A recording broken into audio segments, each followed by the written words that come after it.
रानीबाग विधानसभा से एक अहम खबर सामने आ रही है। यहाँ के विधायक कर्नल सिंह ने शुक्र बस्ती का नाम बदलकर श्री रामपुरम रखने का फैसला किया है। इस फैसले को लेकर विधायक कर्नल सिंह ने मीडिया से बात करते हुए अपनी बात साफ तौर पर रखी। देश की राजधानी में विकसित दिल्ली की बात करने के लिए जहां आर्टिकल 280 को लेकर शकूर बस्ती विधानसभा के नाम को लेकर लगातार चर्चा में है, वहीं श्री रामपुरम को लेकर जो एक मुहिम विशेष रूप से शुरू की गई थी। आखिर जानना चाहते हैं क्षेत्रीय विधायक जी से कहां तक ये मामला आखिर पहुंचा है। विधायक जी, जय श्री राम। इसमें जन सहमति जरूरी थी। पूरी विधानसभा के लोग दस्तक करके दे चुके हैं। कोई भी काम करने के लिए सरकार की सहमति और जनमानस की सहमति जरूरी होती है। दोनों जगह से सहमति मिल चुकी है, अब कानून बनना बाकी है। जो उसकी एक प्रक्रिया होती है, क्योंकि पहले विधानसभा उसको पास करके देती है, उसके बाद गृह मंत्रालय जाता है, उसके बाद जो भी उसकी कानूनी कार्रवाई होती है वो सब चल रही है प्रक्रिया आराम से। जो नामकरण की जो कमेटी दिल्ली सरकार द्वारा नोमित है, क्या वहाँ से पास हो चुके, सेंटर को जा चुका प्रस्ताव, और कब से शकूर बस्ती विधानसभा के लोगों के लिए श्री रामपुरम बोलने को लगाने का समय कब से शुरू हो जाएगा? देखिए, जो दिल्ली की जो कमेटी है उसका काम विधानसभा का नाम चेंज करने का नहीं होता। उसका काम होता है किसी स्ट्रीट को नया नाम देने का।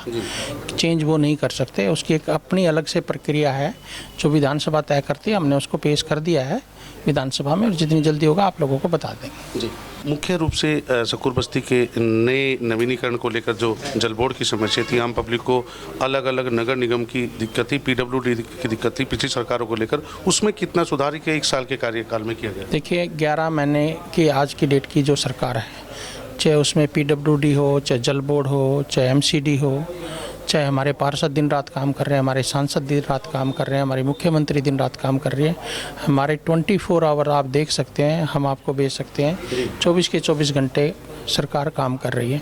सब कामों को टाइम से पूरा किया जाए, ये हमारी फर्स्ट प्रायोरिटी है। जी, विकसित दिल्ली में जो विकसित दिल्ली की प्रणाली है, उसमें बजट को लेकर जो लोकल अपोजिशन के लोग हैं लगातार कहते हैं कि ये अफवाह है, तो उसको किस तरीके से हम लोग आम पब्लिक को समझा पाएंगे? किस चीज़ की अफवाह है?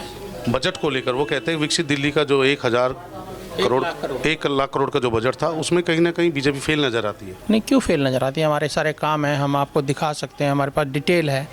कोई भी क्या विधानसभा में बोली हुई कोई चीज़ उसको बेवकूफ़ बनाया जा सकता है, वो लिखा जाता है वहाँ पे, बजट को एलोकेट किया जाता है, हर डिपार्टमेंट को उसमें कहाँ पर क्या एलोकेट हुआ है वो सारी चीज़ें हैं उसके अंदर। पर्यावरण को लेकर दिल्ली सरकार की क्या विशेष मुहिम है? पहली बार ऐसा लगा कि डबल बार ग्रेफ 4 को लगाया गया, और पर्यावरण को लेकर पूरी दिल्ली ही नहीं पूरा देश चिंतित है। बिल्कुल, आपकी बात से मैं सहमत हूँ, पूरा देश चिंतित है, हम भी चिंतित हैं, और दिन रात इस काम पे जो अब हमने इसको कैटेगराइज किया है कि हमारा पोल्यूशन किस वजह से आ रहा है, सरकार ने उसको एनालाइज कर लिया है। हमारे पर्यावरण मंत्री, हमारे मुख्यमंत्री उस चीज़ के साथ साथ करते हुए हमारे चारों तरफ दूसरे प्रदेशों की जो सरकार है, वहाँ पर जो इंडस्ट्री लगी हुई है, हम उनसे भी बात कर रहे हैं और सबसे पूरा सहयोग मिल रहा है, और उन सब पूरे सहयोग को मिलाकर के एक ऐसा सिस्टम बनाया जाएगा ताकि उनके किसी के फैक्ट्री को नुकसान भी ना हो और लोग आराम से सांस भी ले सकें। माननीय विधायक जी, क्षेत्रीय देश की राजधानी के जो बॉर्डर से जो अवैध रूप से इंडस्ट्री चल रही है, 27 इंडस्ट्रीज है जिसको DPCC और दिल्ली फायर ने कन्वे किया है, उसके लिए क्या पॉलिसी रहेगी? DPCC सख्त एक्शन लेगी या CPCB ही एक्शन रखेगी? नहीं, वो देखिए, जो कानून प्रतिक्रिया है उसको पूरे कानून को फॉलो किया जाए। हमारी सबसे पहले फर्स्ट प्रायोरिटी ये है कि यहाँ पर्यावरण साफ़ सुथरा होना चाहिए, क्योंकि देश की राजधानी है, और देश की राजधानी में पूरे देश से लोग आते हैं, पूरे विश्व से लोग आते हैं, तो ये हमारी फर्स्ट प्रायोरिटी है कि उसके अंदर कोई कमी ना रहे। आपने देखा जिस तरीके से पर्यावरण सुरक्षा को लेकर क्षेत्रीय विधायक और लगातार जिस तरीके से मुहिम को चलाया जा रहा है, उसको लेकर लगातार ही आवाज। विधायक कर्नल सिंह के इस फैसले के बाद इलाके में चर्चाओं का दौर तेज हो गया है। जहां कुछ स्थानीय लोग इसे सही कदम बता रहे हैं, तो वहीं कुछ लोगों का कहना है कि नाम बदलने से पहले इलाके की मूलभूत समस्याओं पर ध्यान दिया जाना चाहिए। फिलहाल प्रशासनिक स्तर पर नाम परिवर्तन से जुड़ी प्रक्रिया को आगे बढ़ाया जा रहा है।